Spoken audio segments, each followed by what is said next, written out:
Hello everybody, welcome to Doobies with Doug. Today, we have a Keif encrusted ganja bomb we're gonna smoke.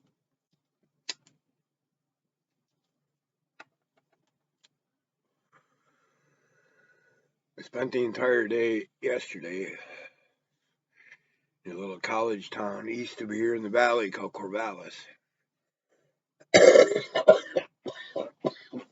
Oh boy! Um, a friend of my landlord is moving there, or is moved there now, onto the 6th floor of an apartment. So,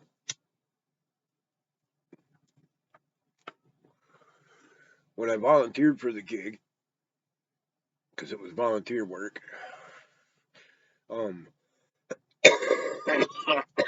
I knew it was a 6th floor apartment. And the only thing I knew was that he didn't have any huge furniture, no couch, nothing like that, no refrigerator, washer, dryer.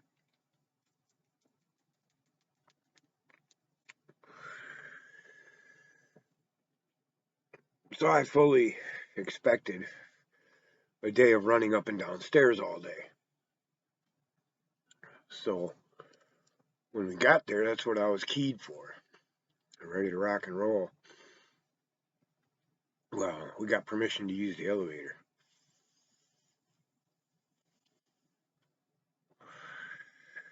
which is much easier on the body. There's roughly 200 people that live in this building, and they use the elevator too.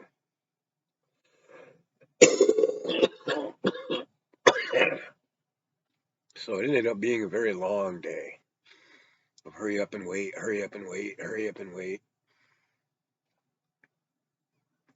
But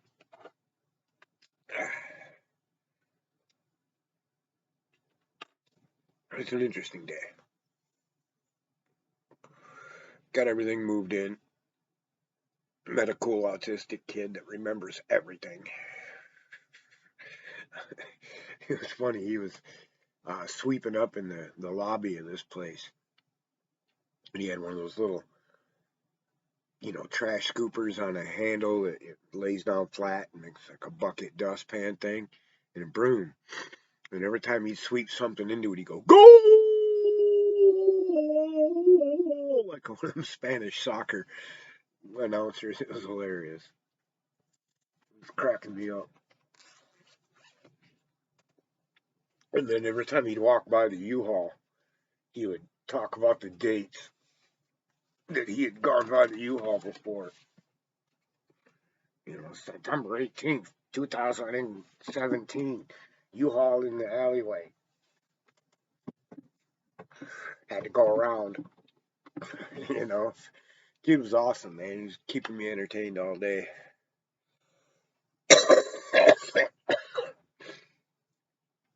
But one of the guys that was helping out is a friend of the guy's friend. He's a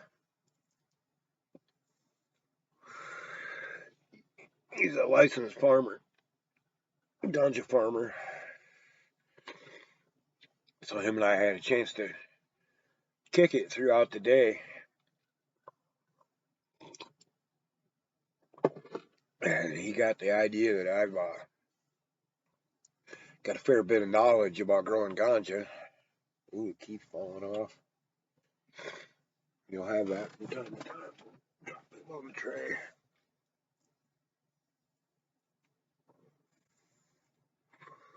Oh boy, that's dank. Yeah, the weed is 33% THC. See if I can find a nugget of it here.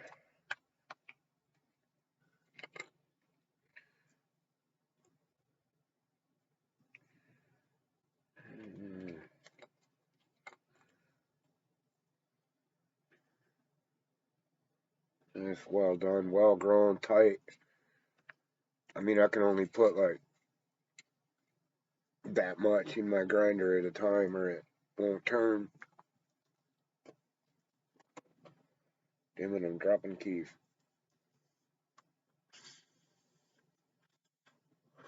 Smoke more. Talk less. Well, the Keif is like 44%. So I'm not good at math, but I am fucking stoned.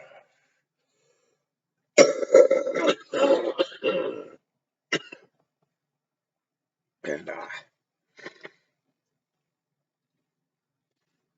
enjoying that.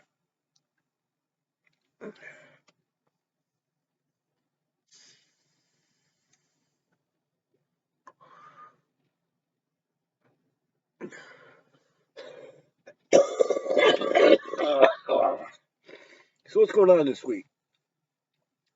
Will Smith and Chris Rock pulled off a publicity stunt that worked like a motherfucker. I've seen better slaps from Hulk Hogan and Rowdy Piper. It's fucking ridiculous.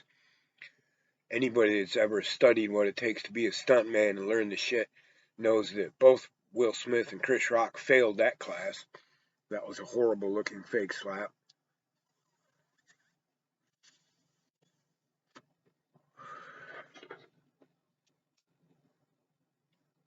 I think the word I'm looking for is limp wristed.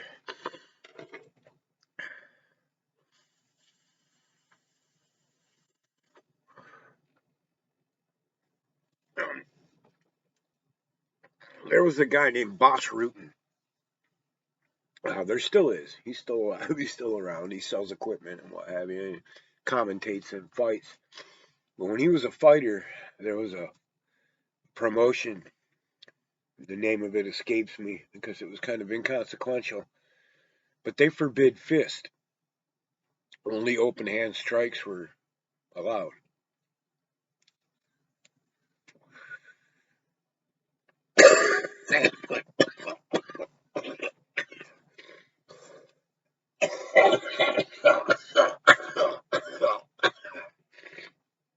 And all was going well until Boss Rutan showed up and knocked out all their best fighters with slaps.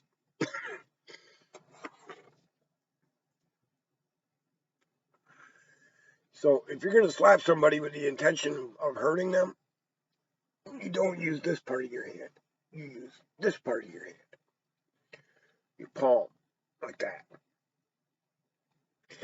Which actually applies more torque than this. These bones are thin, easily breakable. These bones, not so much. Same with this.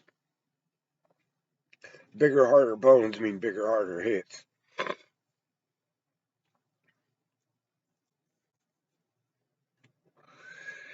I've never cared about the Oscars. I've never cared about Will Smith. Chris Rock is only moderately funny, in my opinion. But people who fall for the official narratives and get sucked into this nonstop vortex of bullshit and idiocracy seem to be the norm. No matter how intelligent or enlightened they are, they get sucked into the bullshit.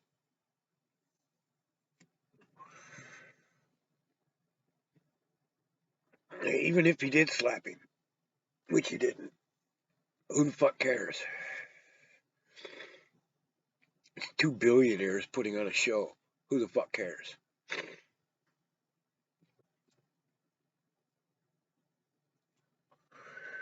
You go 200 years into the future. You think anybody's going to be writing books about Will Smith and Chris Rock?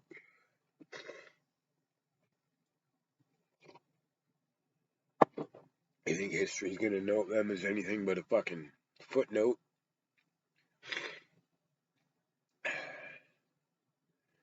Name two actors from pre-television.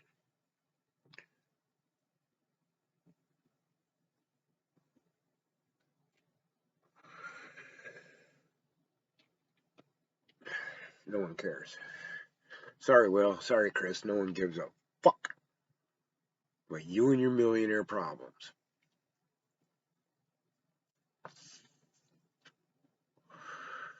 That would be the appropriate answer whenever a celebrity cries about anything. Look, we pay you millions of dollars to play dress up and let's pretend. Shut the fuck up and do it. Don't care what your opinions are. Don't care what your thoughts are. Don't care who slaps the shit out of you or doesn't slap the shit out of you. Entertain me or shut the fuck up. It's your only job is to entertain people.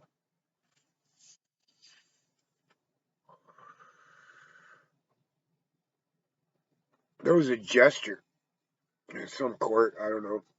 Vaguely remember the story, but it's a really old story. So I imagine it's semi-true at least.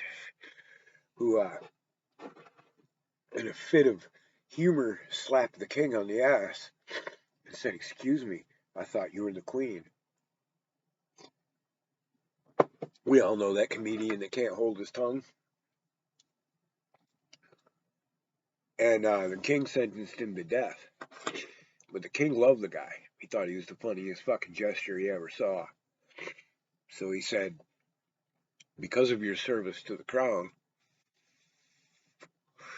I'm going to let you choose your manner of death." Dude said old age and walked the fuck out. Now that's a funny dude.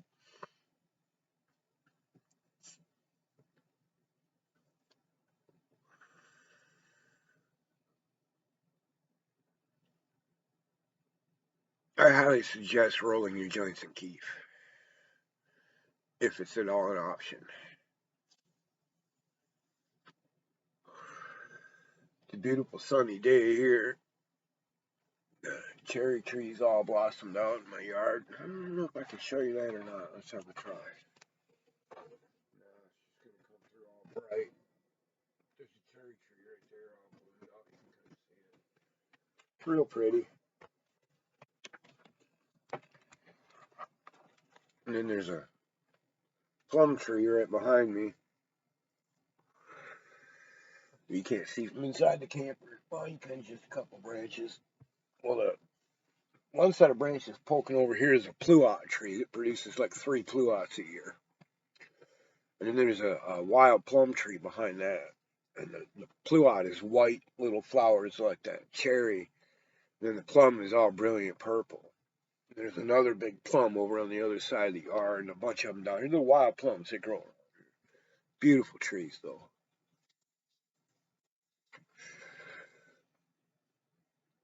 I meant to get pictures, or at least a little bit of video while I was in Corvallis, but it was such a long, hectic day that I completely just spaced it out.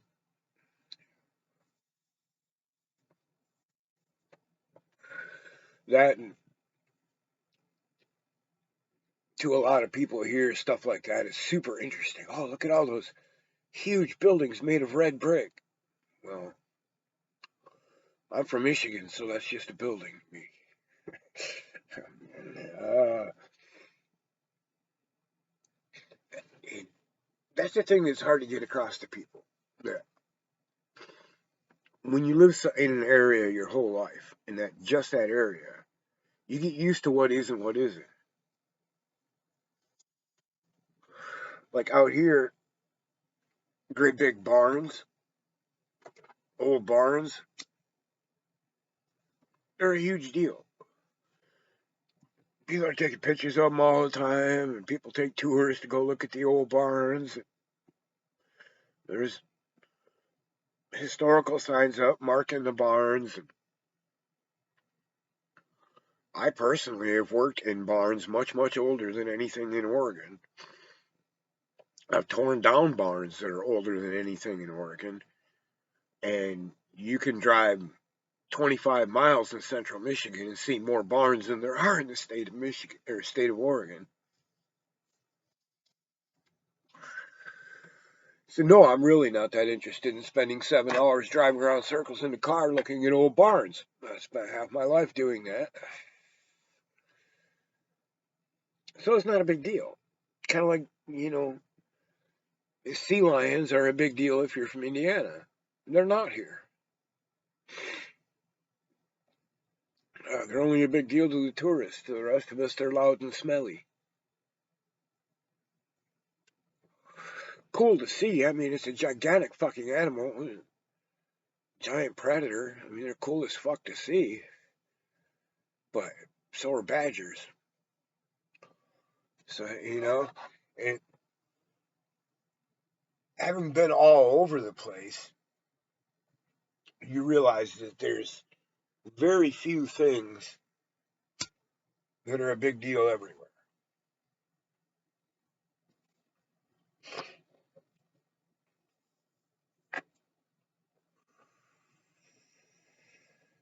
Around here, when people actually physically see a shark, it's a big deal.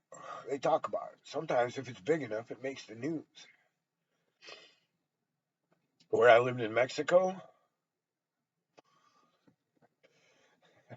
mosquitoes, they're everywhere. I mean, you just see packs of 50, 60, 80 of them.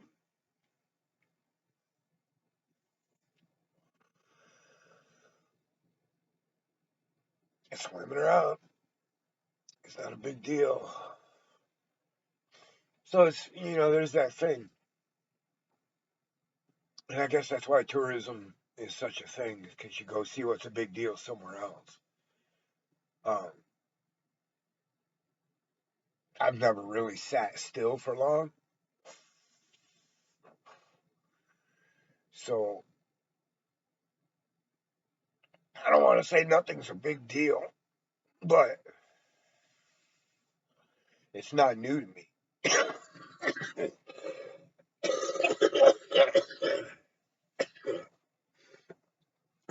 One of my ex-girlfriends, who shall remain unnamed for the purposes of this video, had never seen a mountain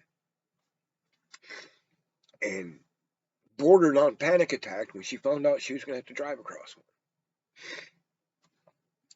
This wasn't the Rockies. This was in the Smokies.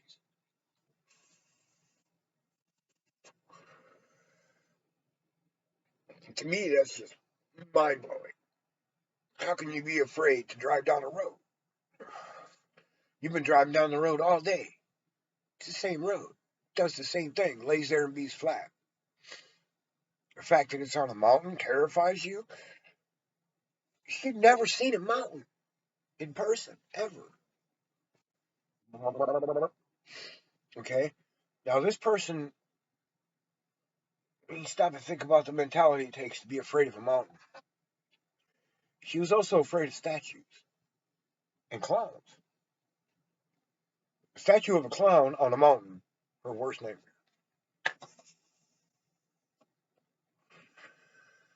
No rational reason to fear any of them. Okay?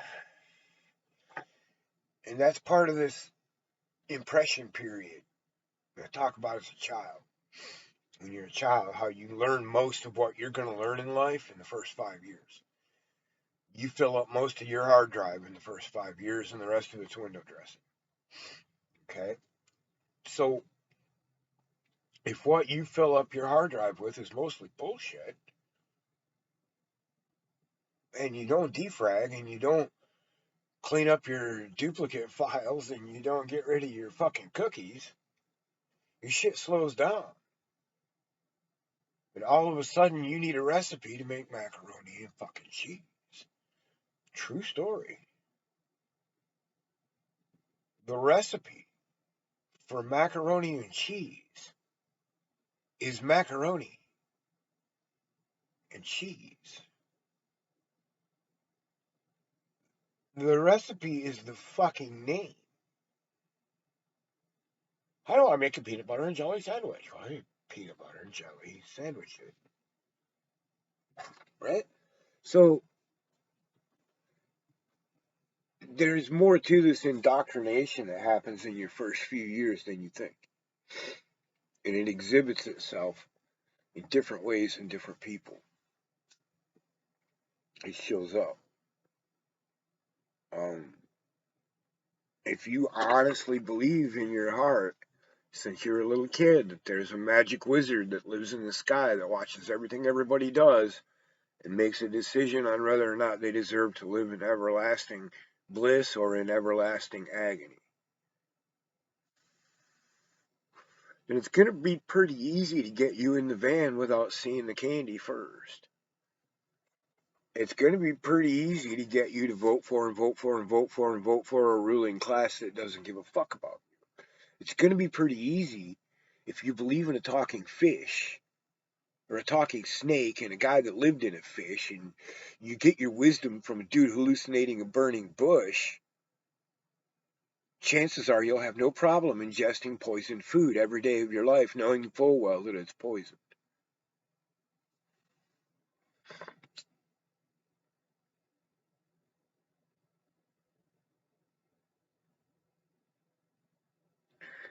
So that impression period.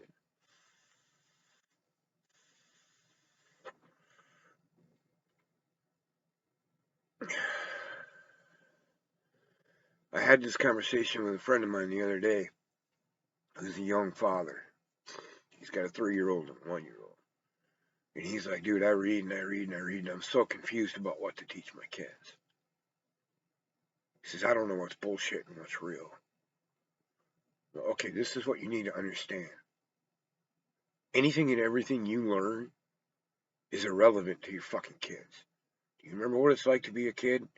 You remember what it's like to have your parents trying to teach you shit and you thinking, this is fucking irrelevant? It's because most of it was. There's really only one thing you need to learn to teach your kid. And it's going to take you about 18 years to do it successfully. You need to teach your kid how to learn. And that's it.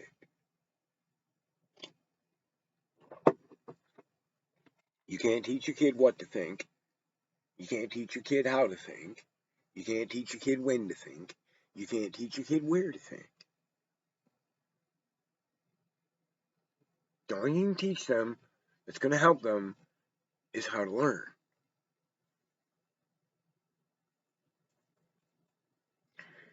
In the late 50s, a sociologist did a study, and he was really careful to hit a very narrow demographic of preteen kids. And what he found was, out of I think it was 150,000 over a 10-year period, preteen kids that he studied, is that kids that were born into a household that spoke 2 languages scored higher on every type of fucking aptitude and intelligence test that you could invent, and were more likely to lean into sciences and to lean into music and to lean into a whole bunch of other things, and to be more psychologically, emotionally, and intellectually consistent and sound. And very literally, if you imprint a duck on a basketball, that duck thinks the basketball is mom. And if you imprint a human on a very narrow bandwidth of information, they're going to think that bandwidth of information is the core of information.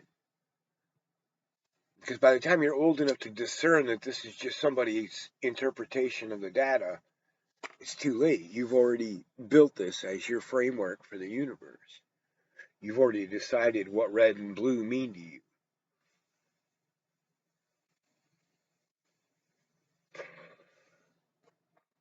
So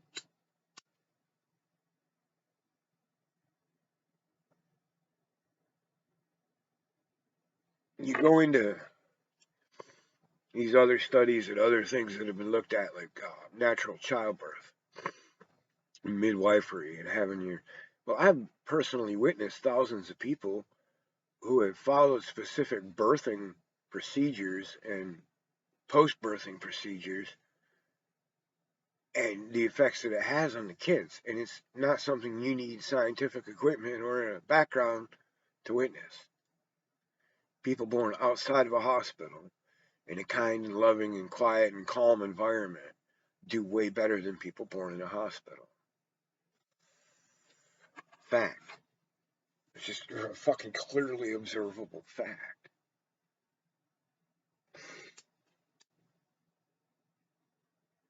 And that's because the largest part of the impression period, the most volume of data that comes in the first 72 hours you're alive. And that's where you're going to decide how your ears work and what those signals mean, how they sort out in your brain, When your eyes open, you start sorting out visual signals and deciding what colors are and what textures are. And all of that is completely 100% unique to you. Red to me isn't red to you. It's a completely different signal. We've just agreed that signals in this bandwidth equal red.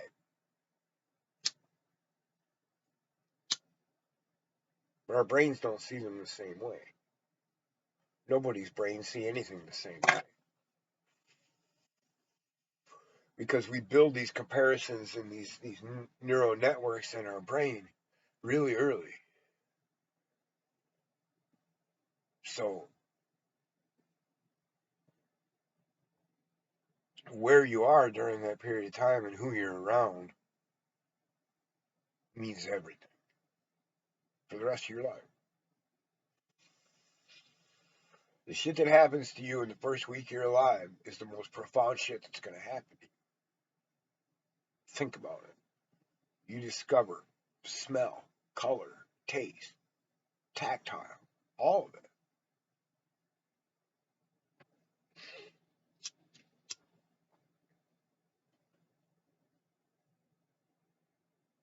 So when you fill the impression period with bullshit, and then you put layer upon layer upon layer upon layer of bullshit to back up that original bullshit,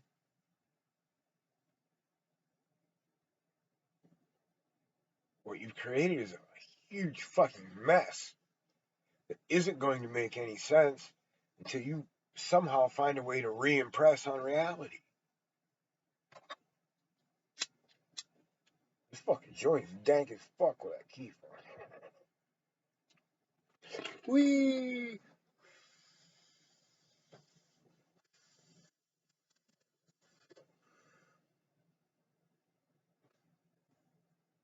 And that's what drugs are about, especially psychedelics.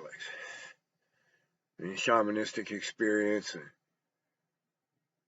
you know, the way I see religious experiences are, these people emotionally, intellectually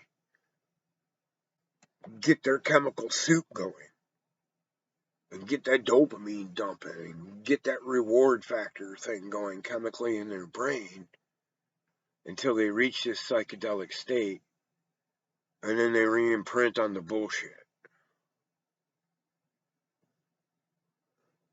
They step out of what it means to be human and immediately re-impress on a bunch of bullshit because it's comfortable. And it's hard to reset that fucking first 72 hours.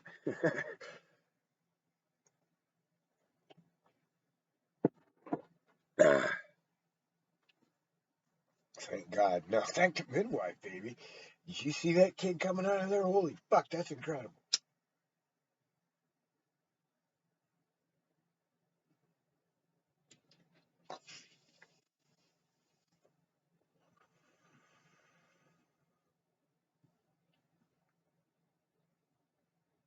So, for us old grizzly adults, we should be aware by now that whether we think we care about something or whether we have thoughts about something or whether we just go, that's fucking stupid, or fucking Chris Rock's an idiot, or whatever, little tiny, inconsequential, we're still impressing. Where you put your attention is where you put your attention. It's where your energy is going, it's where your thoughts are going, it's where your consciousness flows through. It's your attention. So it's important to have intention guide your attention.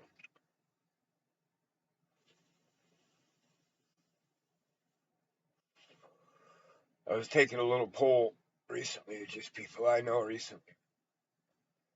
When do you scroll Facebook? When do you scroll the internet? Whatever it is you scroll, when do you do it? And two answers. With my coffee when I wake up, and when I'm sitting on the john. Now, there's a very delicate area in the first couple hours of consciousness that in certain ways are similar to and based on the same neurostructures as your impression period when you're a child. It's re-entering. Anybody that's ever done LSD and taken a cat nap understands this already, where you have to put the universe back together when you wake up.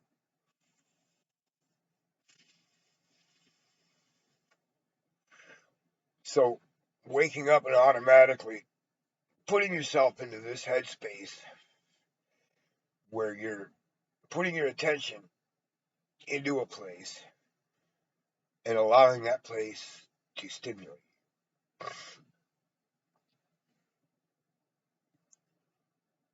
I don't think that's a good move.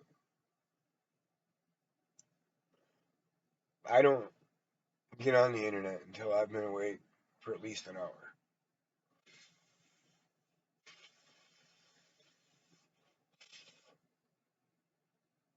I do, but it's rare.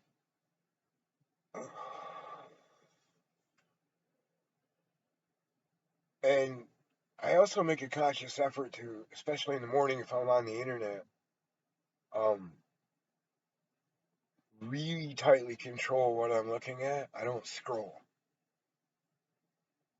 If I get on the net first thing in the morning, it's because I was thinking about something and I want to look it up or watch a video on it.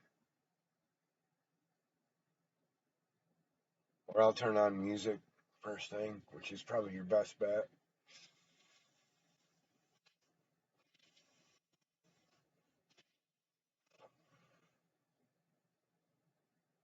But consciously using your attention,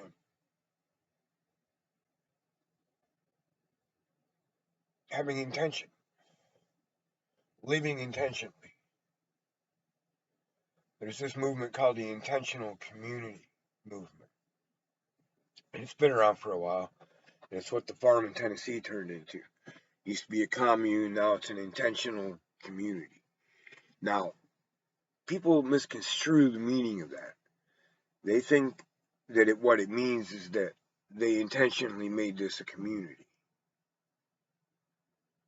And although that is part of it, that's not what it means.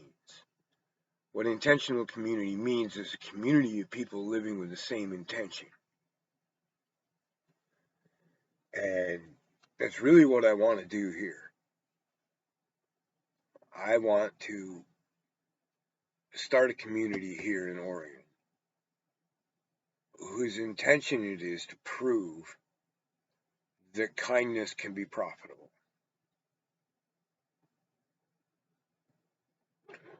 Not just that kindness can be profitable, but that kindness can dominate a market. Kindness can be economically viable. And in fact, is more economically viable than what we're doing now.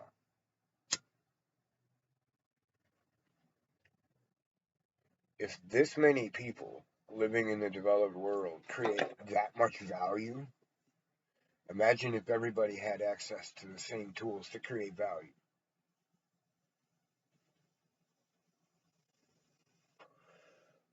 And there's kids in Africa who get on the internet for an hour once a month who have written shit down and passed it down and passed it down and passed it around and taught each other that are solving problems that fucking college educated motherfuckers here could never.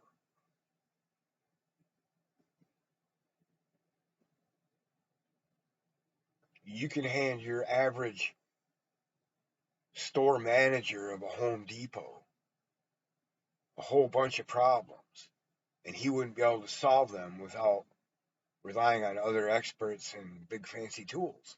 And these kids are stringing together bicycles and alternators and making battery chargers, and they're stringing together fucking playground equipment and hydraulic pumps and making water moving equipment.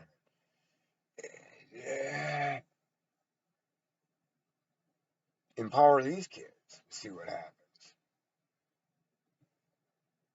You know, you got this kid, Professor Bari, 9 years old. If I remember right, he's Sri Lankan. And his parents are both fucking geniuses. And from day one,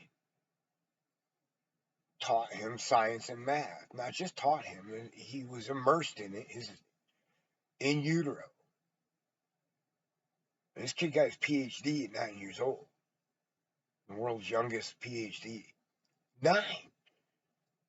And this kid's sitting down with MIT professors and making them stumble and correcting them. And he's explaining the algorithm. And I don't remember how old he is now. He's not very old yet. And I mean, he's mathematically light years beyond Sagan or Hawking as far as the math of physics. He's just check him out, Professor Bari, the world's youngest professor. Just Google that on YouTube. This kid goes over your head in the first sentence. And it's hilarious because when he's little, like when he was 6 and 7, he's interviewing with these MIT professors and fucking blowing their gaskets. He still talks like a 5 or 6-year-old or 7-year-old. He's got that little kid voice, and he's got a big crayon ink marker for on the grease board. And he writes like a kid,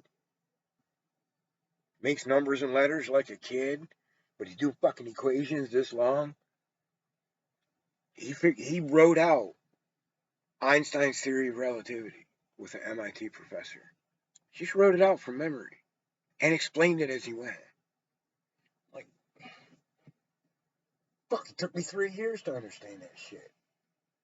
Quote it? No. Explain it to somebody else? No.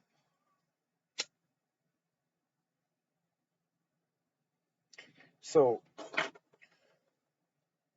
re-impressing yourself on the things you want to see happen on a constant basis should be a vital part of your practice. And I'm not alone in thinking this. Buddha talked about it endlessly. If such a person ever existed. I ain't seen his ID. I'm not sure. But,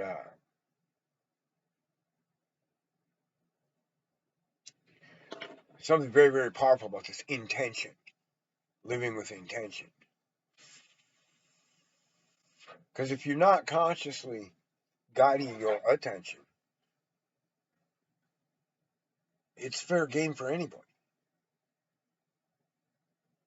And in this day and age of clicks and likes, your attention has really never been more powerful. Some of these guys that have 2 or 3 million followers on Facebook are fairly wealthy from it. I watch an RC model guy because he's rich. And he has lots of shit they send him anyway, just to get their name out there. But he takes these RC cars and beats the fuck out of them until they break, no matter what they are. Just, 50-foot jumps off them skate park ramps. Just, Kevin Talbot is his name. He's insane. And he's kind of funny. But he's rich as fuck from selling shit on eBay. He's got a Lambo and a Land Rover, and he's building a monster truck. He's got some euros stacked up just from thrashing RC cars on the fucking YouTube. You don't just build a monster truck. This is an honest to goodness Bigfoot style monster truck he's building. So our attention has more worth than it ever did before. That makes it all the more vital to guide our attention. That's one of the keys, if not probably the strongest tool we have right now as conscious individuals, is our attention. Because when you see a YouTuber, you see a blogger, whatever medium you're using, I don't care, that is just doing righteous shit for righteous reasons and having a righteous effect, click and like, share and subscribe.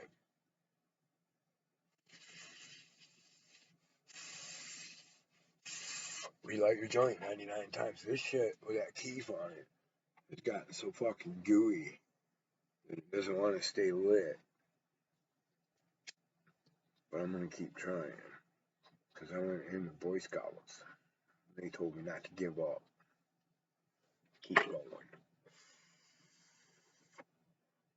Voila. So, yeah. Guide your attention with your intentions. And I think you'll find a better world to live in.